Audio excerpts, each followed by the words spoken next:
Dalam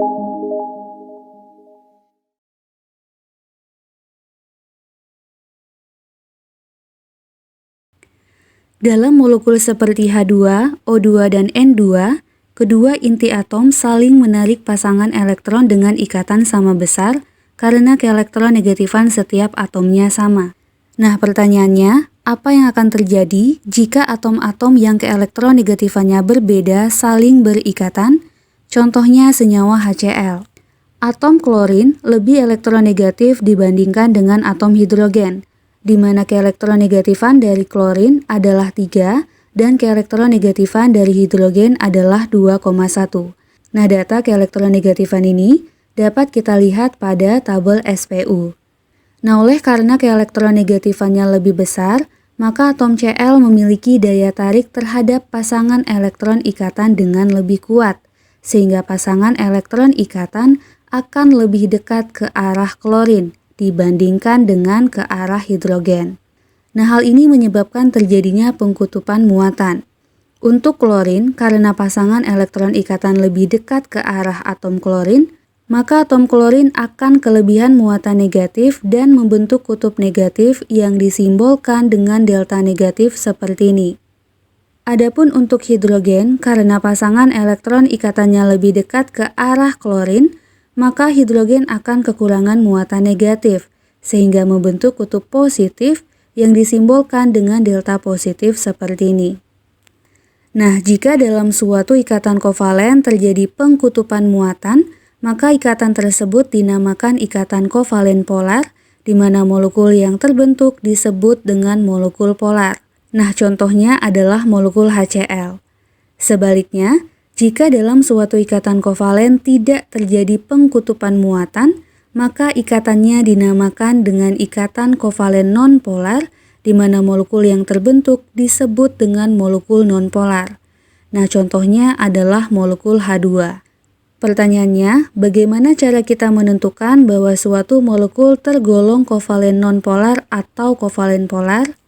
Nah, ukuran kepolaran dari ikatan yang terbentuk dapat kita ketahui dengan melihat selisih nilai keelektronegatifan dari atom-atom yang berikatan. Jika selisih keelektronegatifannya 0 atau sangat kecil, maka ikatan yang terbentuk merupakan ikatan kovalen nonpolar. Sebaliknya, jika selisih keelektronegatifan atom-atomnya besar, maka ikatan yang terbentuk merupakan ikatan kovalen polar. Contohnya, diketahui data keelektronegatifan setiap atom berikut ini. Untuk C, nilai keelektronegatifannya adalah 2,5.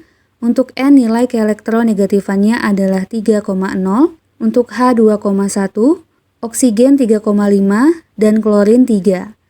Berdasarkan data keelektronegatifan tersebut, manakah di antara senyawa berikut yang memiliki kepolaran tinggi? Nah, untuk melihat tingkat kepolaran senyawa-senyawa yang ada, kita harus menghitung selisih keelektronegatifan atom-atom dalam tiap senyawa. Yang pertama pada molekul CO, keelektronegatifan dari atom C adalah 2,5 dan keelektronegatifan dari O adalah 3,5. Sehingga selisih keelektronegatifannya adalah 3,5 dikurangi 2,5. Nah, hasilnya adalah 1. Berikutnya untuk molekul NO, keelektronegatifan dari N adalah 3 dan keelektronegatifan dari O adalah 3,5, sehingga selisih keelektronegatifannya adalah 3,5 dikurangi 3,0. Nah, hasilnya adalah 0,5. Selanjutnya untuk molekul HCl, keelektronegatifan dari H adalah 2,1 dan keelektronegatifan dari Cl adalah 3. Sehingga selisih keelektronegatifannya adalah 3 dikurangi 2,1. Nah, hasilnya adalah 0,9. Yang terakhir pada molekul H2, karena atom yang terikat sama-sama hidrogen, di mana hidrogen keelektronegatifannya adalah 2,1, maka selisih keelektronegatifannya adalah 2,1 dikurangi 2,1. Nah, hasilnya adalah 0. Nah, sesuai dengan apa yang sudah kita bahas sebelumnya, semakin besar perbedaan keelektronegatifan, maka senyawa akan semakin bersifat polar. Nah, maka dari keempat senyawa yang ada, yang paling bersifat polar adalah CO, karena selisih keelektronegatifannya paling besar. Kemudian diikuti dengan HCl, lalu NO, dan yang terakhir adalah H2. Berikutnya, senyawa kovalen polar dan nonpolar memiliki beberapa sifat yang bisa kita jadikan acuan dalam menentukan sifat kepolaran senyawa. Nah, perhatikan contoh senyawa polar dan nonpolar berikut ini. CH4 merupakan contoh senyawa kovalen nonpolar dan H2O merupakan contoh senyawa kovalen polar. Dari kedua contoh ini, kita dapat melihat bahwa senyawa kovalen nonpolar memiliki bentuk yang simetris, sedangkan senyawa kovalen polar memiliki bentuk yang tidak simetris. Kemudian dari segi atom pusatnya, dalam hal ini atom pusat dari CH4 adalah atom C dan atom pusat dari H2O adalah atom O. Nah, perbedaan keduanya, atom pusat pada senyawa kovalen nonpolar CH4 tidak memiliki pasangan elektron bebas.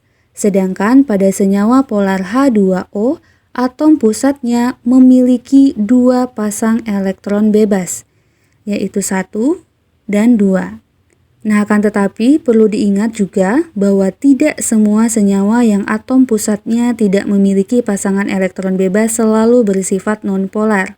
Karena kita juga tetap harus mempertimbangkan selisih keelektronegatifan dan simetrisitas bentuk molekulnya.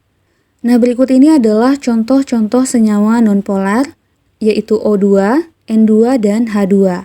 Ketiga senyawa ini bersifat nonpolar karena unsur-unsur yang terikat sejenis, sehingga perbedaan keelektronegatifan atom-atomnya adalah 0. Selain itu, bentuk molekulnya juga simetris. Nah, hal ini juga berlaku untuk semua senyawa diatomik lainnya, misalnya Cl2, I2, dan Br2. Nah, contoh lainnya adalah CO2 dan CH4. Keduanya merupakan senyawa kovalen yang bersifat nonpolar karena bentuk molekulnya simetris dan atom pusatnya tidak memiliki pasangan elektron bebas. Selanjutnya, untuk senyawa kovalen polar, contoh-contohnya adalah yang pertama ada HCl dan yang kedua adalah HF. Nah, kedua senyawa ini bersifat polar karena atom-atom yang terikat memiliki perbedaan keelektronegatifan yang besar.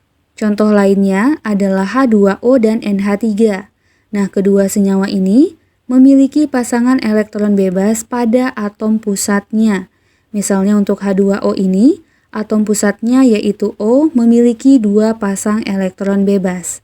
Dan untuk NH3, atom pusatnya adalah N dan memiliki satu pasang elektron bebas. Nah, selain itu, bentuk molekul dari H2O dan NH3 tidak simetris, sehingga termasuk ke dalam senyawa yang sifatnya kovalen polar.